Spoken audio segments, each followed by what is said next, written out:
Welcome back, everyone, to another episode of the ABL Review, Season 21, North, Week 5.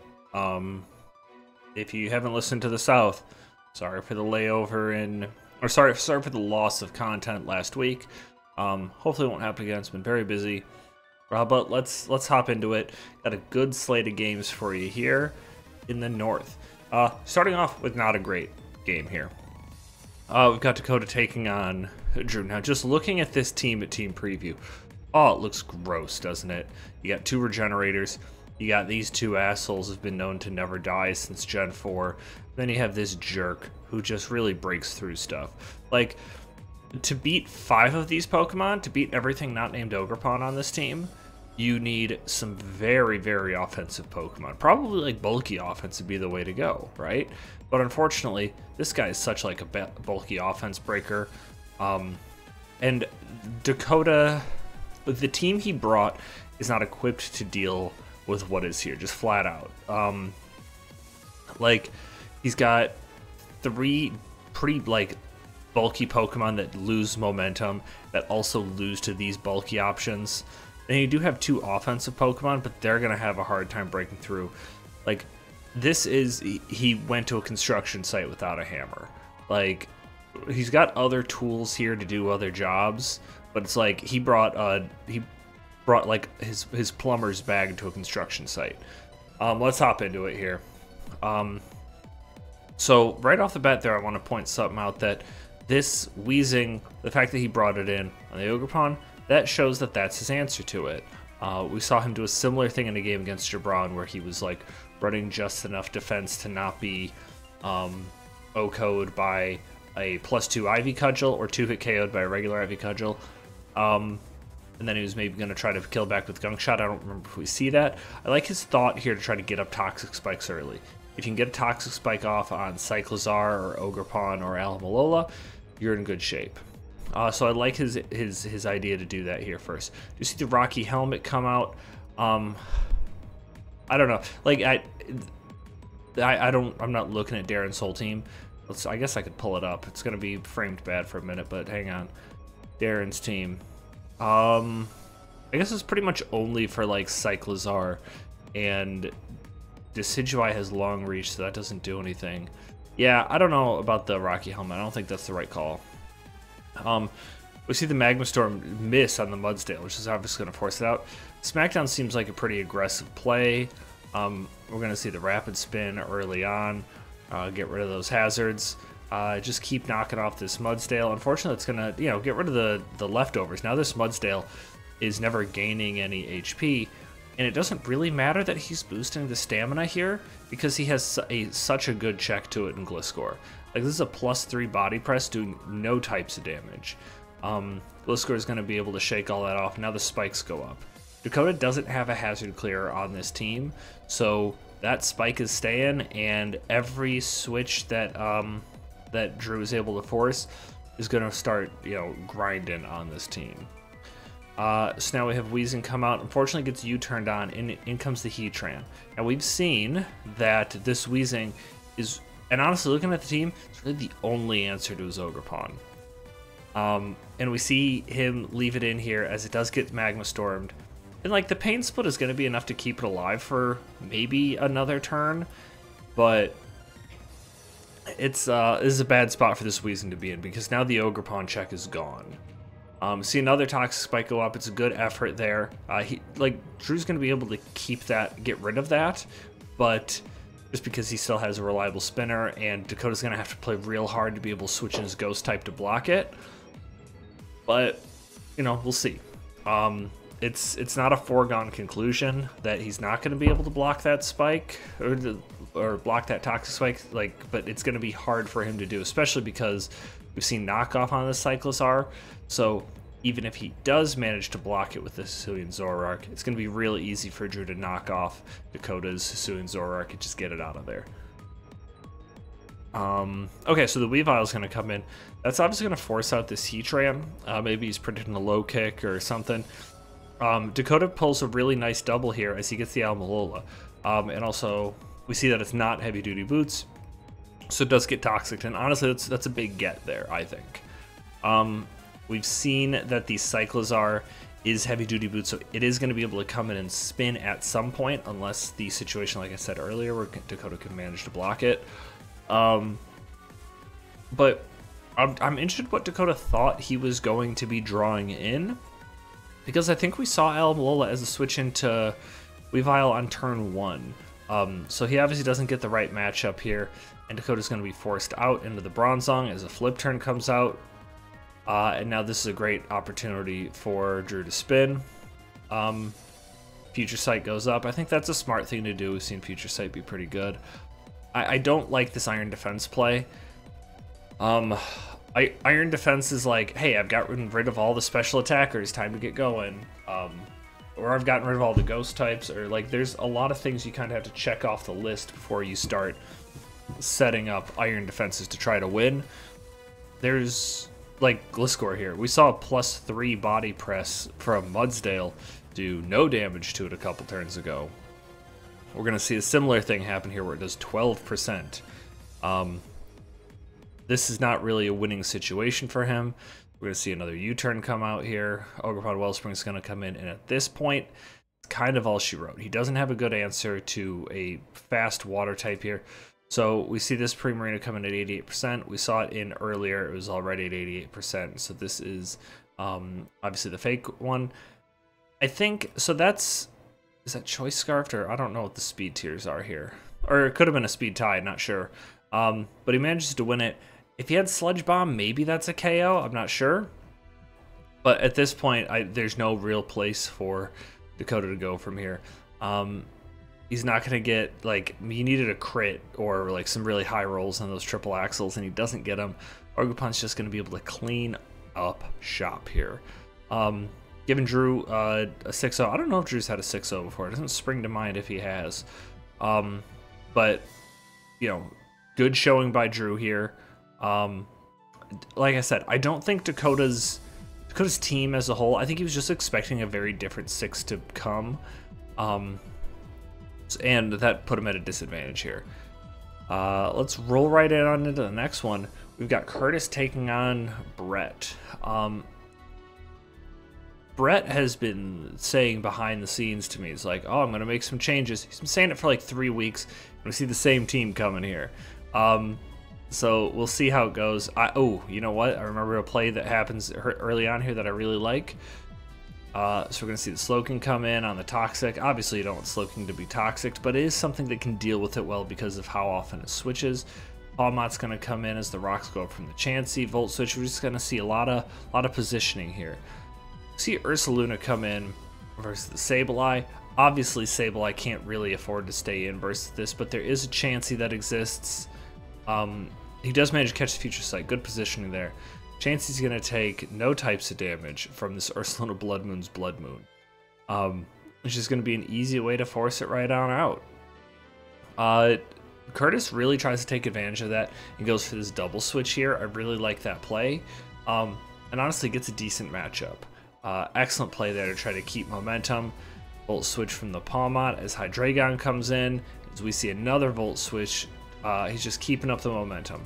So, let's click ahead a little bit more. Here we go. So, we got the Booster Energy Walking Wake, boosting the special attack. So, Walking Wake at max is 348 speed. If I were in this situation, I don't know anything about this Hydreigon other than the fact that it has U-turn, which does, like, I am inclined, and we know it's not heavy duty boots either, because we saw it take rocks damage when it came in. Yep, right there. So I'm inclined to think choiced. And that's not like a definite thing, just when you see U-turn and not heavy duty boots, a lot of the times I think your brain starts thinking choice. I probably would have wanted to see, especially since you have a Chansey, which is like free, I feel like I would have wanted to see if this Hydreigon was Choice Scarf or not. Curtis doesn't take that, or he takes that chance that it's just not Choice Scarfed, and he eats a Draco Meteor and loses his Lizard Guy Walking Wake. Don't know how he feels about that. I don't think Walking Wake has like a fantastic matchup here with like a Slowking being around, but if he could have found other opportunities for it, I'm sure he would have liked it. But now Meowscarada is going to come in. You turn off here. Dakota, like, nobody's Meowscarada is getting flame body burned at all season. Kind of unfortunate. Ooh, okay, so I love this scenario here. See the Nasty Plot go up with the Slowking in. That's very scary because there's not a lot of good switches. Because, like, Hydreigon's the best answer, but that's getting worn down pretty quick with rocks. And if he takes like a +2 Thunderbolt or something, it's probably going to knock him down into a range where you can't really afford to come in too much more. So Slowking is going to eat this, and the Scald's also not going to get the KO. And then, kind of in a surprising move, we're going to see the Overheat come out. I think maybe Curtis is just like, this is my last hurrah with this Pokemon. I'm going to do as much damage as I can in case we get a switch. Don't know if that was the right play. See a little bit of leftovers recovery, so it has longevity. But he is just going to go ahead and sack the Rotom Heat to the Palmot here. Talonflame's going to come in and get its heavy-duty boots knocked off. And this Meowscarada doesn't get punished for having a Life Orb because it's not going to get burned. I'm starting to think maybe Dakota or Brett wasn't running Flame Body. Maybe he was running Gale Wings. Hard to say for certain, but just, man, this Meowscarada not taking no for an answer. We're going to get a roosted up Talonflame here. Going to get off the Defog. Smart to do that. Toxic's going to go off. Blood Moon's going to come back in. Blood Moon's going to start forcing some stuff out, but obviously it should just force in Chansey. Blood Moon can't do anything to Chansey. So we see it happen again. At this point, though, I do think what Brett's done is conditioned Curtis to be like, okay, Chansey's a safe switch. So it'll be interesting next time to see if next time Blood Moon comes in, you expect Chansey to come in, so you go hard into Palmot or Rillaboom on like a double switch in order to force an issue, right? I think that would be the goal. Palmot is going to come in, soft boiled up, turn Fairy. Wait, is that kosher? I gotta check it. I'm sorry. I constantly forget. Yeah, okay, yeah. I feel like I've never seen it terrestrialize, but barely hangs on for the double shock there. I believe Brett probably has. Where's Bert? No, he doesn't have Palmot as a Terra, but not able to. This isn't the right thing. Where's shit? Get this out of here. Oh, did I close it? No, I didn't. Oh, I just closed all the other games. Fuck me.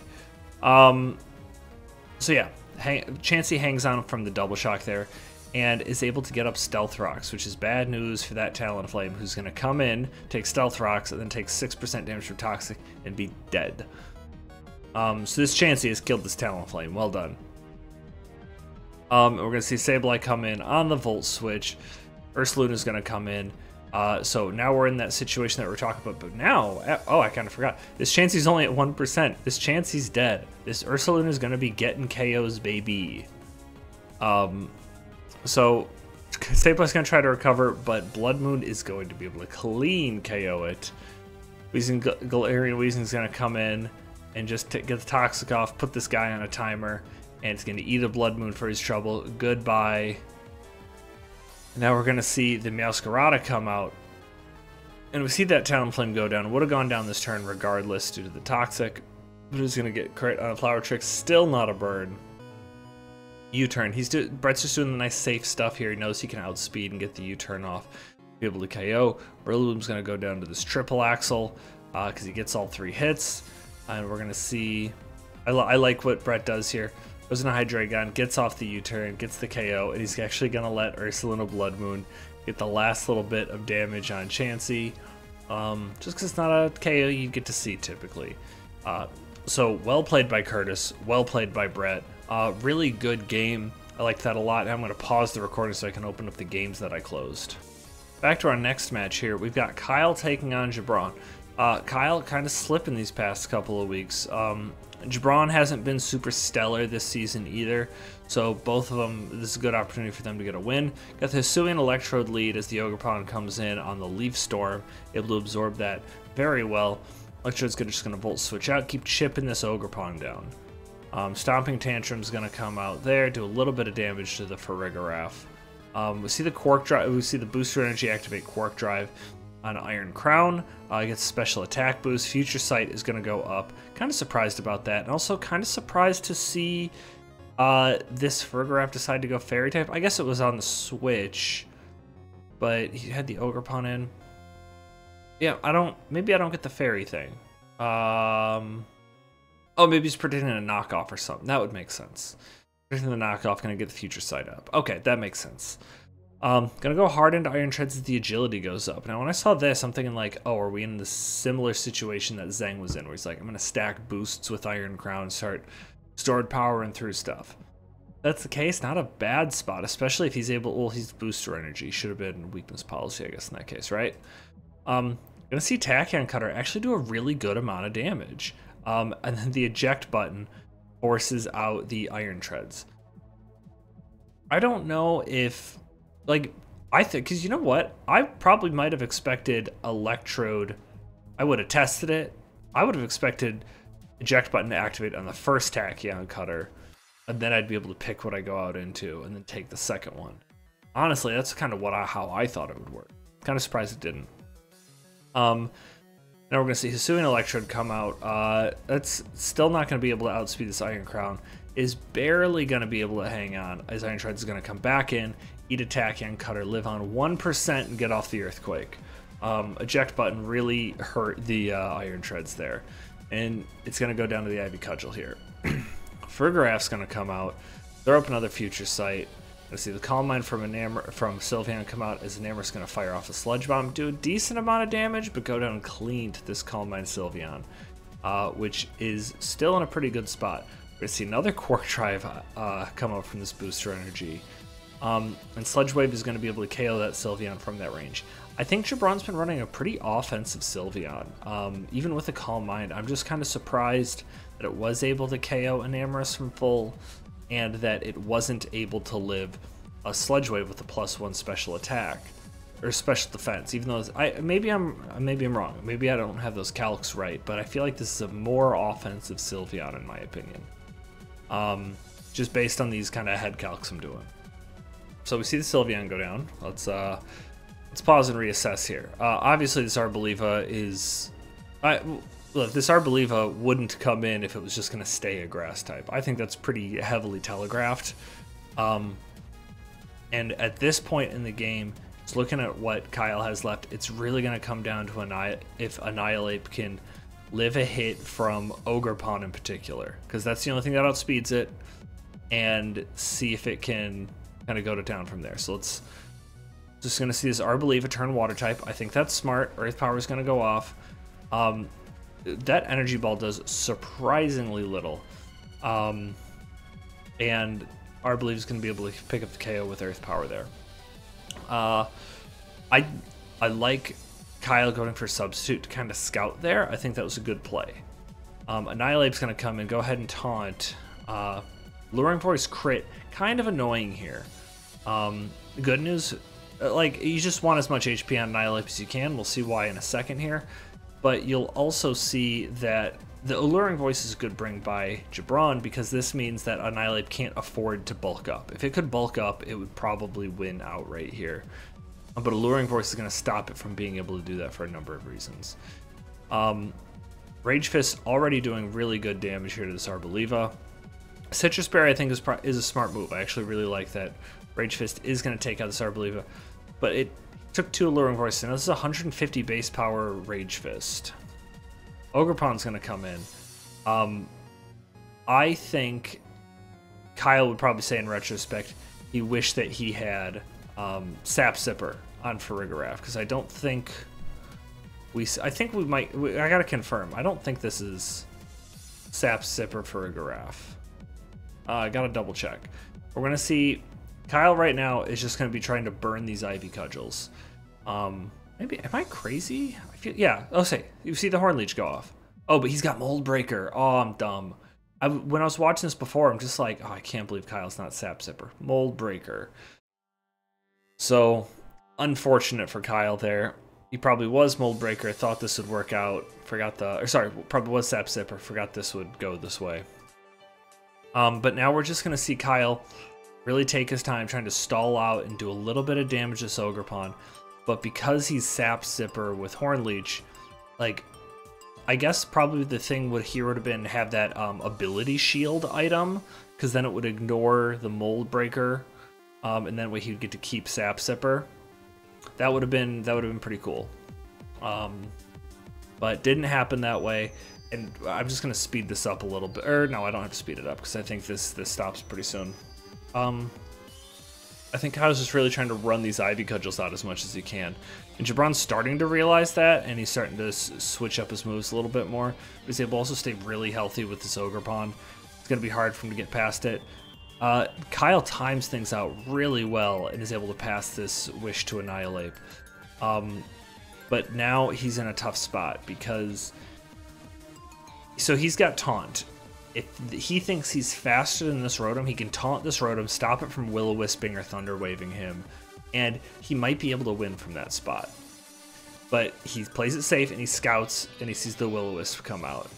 So now he knows he has Will-O-Wisp, but I think that's still a call he's going to have to make at some point in this battle. So I feel like, because the Fergaraf route wasn't working, if he had taunted there and then Rage Fisted, I think he's in a great spot, because we're actually going to see that kind of come through here. Annihilate's going to come in on the Stealth Rocks. Crit Rage Fist doesn't matter too much there, because it's just going to get boosted again. Drain Punch, not going to get enough of a boost here. Or, like, not going to get enough recovery here. I think, Kyle messaged me afterwards, I think if he bulks up on this Drain Punch here, instead of what he did do, then he takes less from the Earthquake, he gets more recovery from the Drain Punch. He might be in a better spot there, because maybe he lives the Ivy Cudgel, I'm not really sure. But at this point, it's too late. Ogerpon's just going to be clean up. We've seen a lot of Ogerpon clean it up in late games in these past couple of battles. So, well done by Jabron there, gets the win over Kyle, really close one. Kyle's really just been right there in all these battles this season, hasn't been able to pull it out for the most part. But good game there, and now we're going to move on to our marquee match of the week, which I totally didn't close the my little thing for here. I'm just talking for a different reason. I'm not trying to buy any sort of time. But now it's time for our marquee match of the week. Marquee match of the week. Now we have a theme. So we've got Logan versus Zach, and what ended up being a really good match. This game did get delayed, but let's hop into this.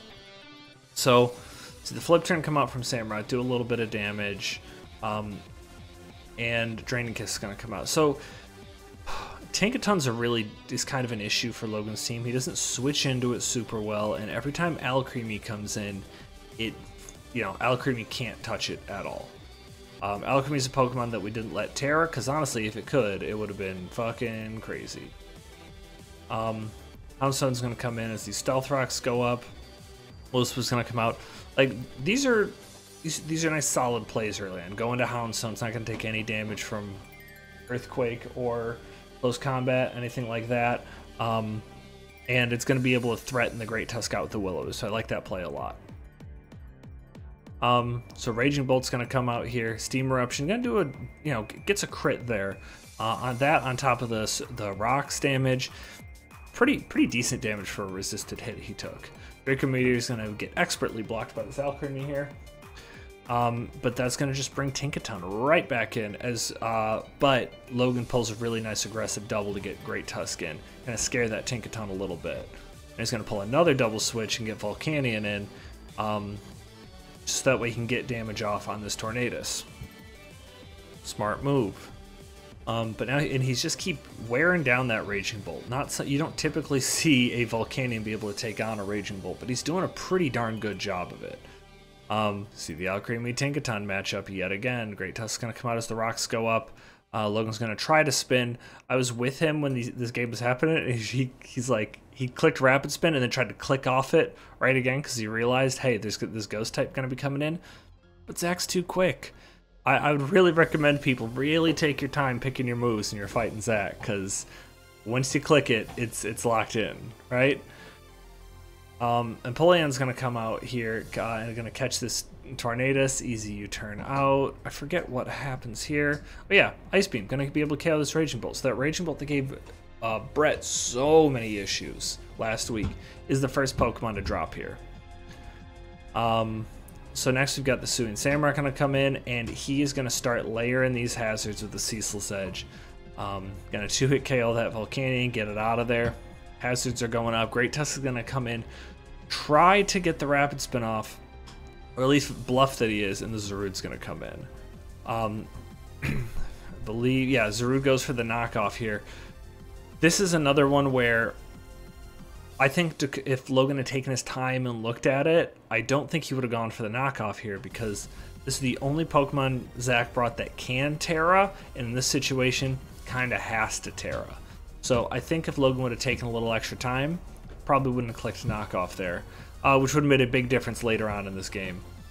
But good news for Logan is now that this Houndstone is a Fairy type, it can no longer block Rapid Spin. But he's going to have to find an opportunity to get it in, because right now these hazards are shredding his team. So, hold on, let's see if he goes for here. Misty Terrain. So, Logan said he brought Misty Terrain because it was going to stop the Toxic Chain on the Monkey Dory. Ends up not being too much of a factor in this battle, but it is he dodged that Will-O-Wisp there, and now nothing else is going to be able to get Will-O-Wisped by that Houndstone, so that's kind of fun. Nothing else grounded. I guess the Dragonite's still good. But the Zarude's going to go down to Hazard, so he just sacks it here. Fun thing is, Tinkaton went for Gigaton Hammer here, so now he's not going to be able to go for it on this turn. Not that it matters, not that he would, but we are going to see the Great Tusk be able to Rapid Spin on this turn and get rid of those hazards and do just a little bit of chip damage there. Now the Will-O-Wisp is going to come out. Now Alcremie can block it because of the Protective Mist. Not something you really see come into play too often. My dog wants to go out, but I don't want to pause this battle. But I probably should, so hang on.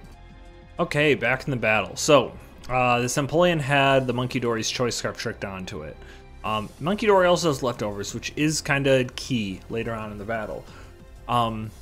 So this Empoleon is kind of, it's limited on how it can function, right? Good news is it can't get poisoned by Toxic Chain. I see the Surf come off, do a little bit of damage, and this Hisuian Samurai is going to do what it does best and start getting them hazards back up. Great Tusk is going to come out. As it gets flip turned on, Tinkaton is going to just be able to threaten this Great Tusk. I believe it probably just gets to KO it here, finally. Yep. And Logan's going to try to set up here with his Dragonite. I think a little bit premature, he'll tell you that too, but also this Tinkaton goes down, which is also big for him. So unfortunately this Houndstone is still out of range of being KO'd. So Logan's got to switch back out as this Alcremie finally gets burned after dodging one and Misty Terraining one. We got a burned Alcremie now, right? We got some nice toasted cream. So kind of a big risk that Logan takes there to bother setting up the Misty Terrain. I don't think that was a good call, but also he didn't have a lot of other good moves to click, because I don't know, the Psychic was obviously for like a predicted Dragonite switch in here, because the Sludge Bomb would have probably, I think it probably would have KO'd the Alcremie from that range. Logan takes a big risk there, and it kind of pays off. I mean, if he could capitalize more from this Misty Terrain. Now the Empoleon is going to come in, block that Sludge Bomb, and he's actually going to be able to start doing a little bit of decent damage here. Oh, maybe it's later that he does decent damage. Dodges a Bleak Wind Storm with the Alcremie, that's also very big. I'm realizing how lucky Logan is getting in this game, because at the time it was just kind of exciting. Alcremie's going to get back recovered, stay healthy. Not going to risk it this time, I'm going to go hard into the Empoleon on that Sludge Bomb. And now we're going to get to see Logan make kind of an interesting play, going for the Choice Scarf Roost. I just want to keep that Empoleon healthy, but we see the competitive pop. Unfortunately, he's locked into Roost. That +2 Roost didn't really seem to help there. Bleak Wind Storm's going to come out again. Starting to wear down this Alcremie. Alcremie's going to be able to recover off pretty much all of that and be in an okay position. Bleak Wind Storm dodge there. Draining Kiss is going to keep that Alcremie pretty healthy, though. Logan's got to find an opening. I believe he finds it here. Yeah, still trying to wear that Monkey Dory down a little bit. For Logan's sake, I know he didn't want it. At this point, he didn't want it to have the leftovers, because that really ends up hurting him here. So you turn out into Tornado's Theory, and Logan makes a play, goes for the Ice Beam there. Another Ice Beam's going to come out, is going to be able to pick up the KO with a crit on this Hisuian Samurott. Is going to limit the amount of layers that the Empoleon is going to be able to, or the Hisuian Samurai is going to be able to get up, but it is finally going to go down to this Monkey Dory here. So, late game here.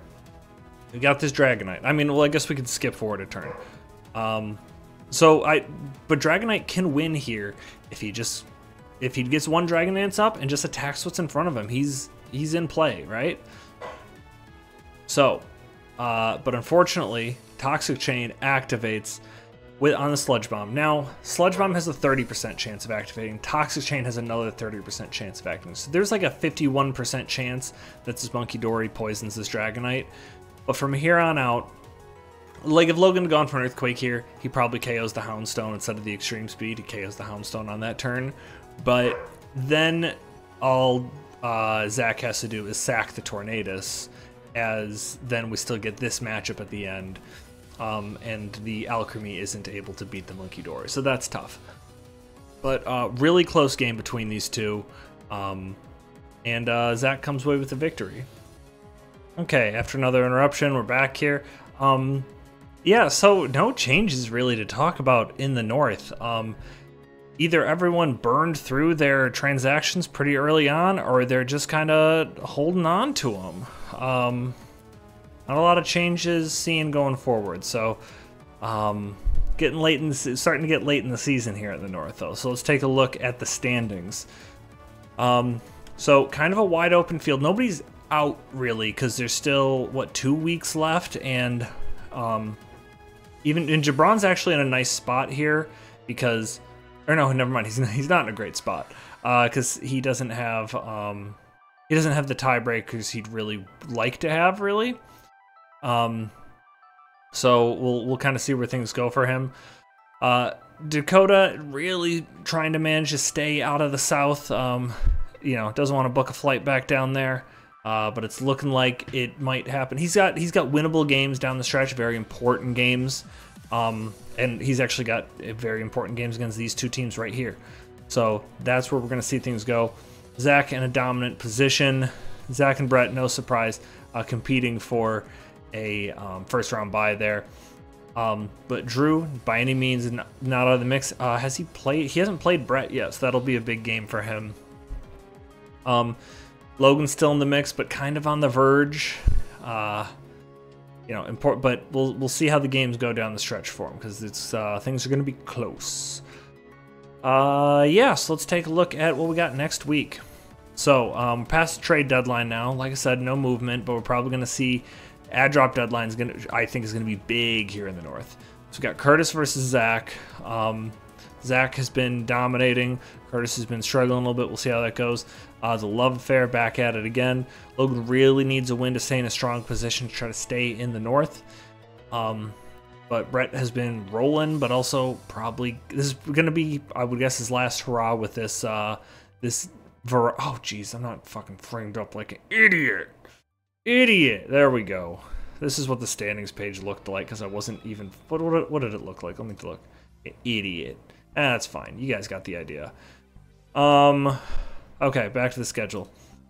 Yeah, Brett obviously wants to get a win to try to maintain a potential first round bye.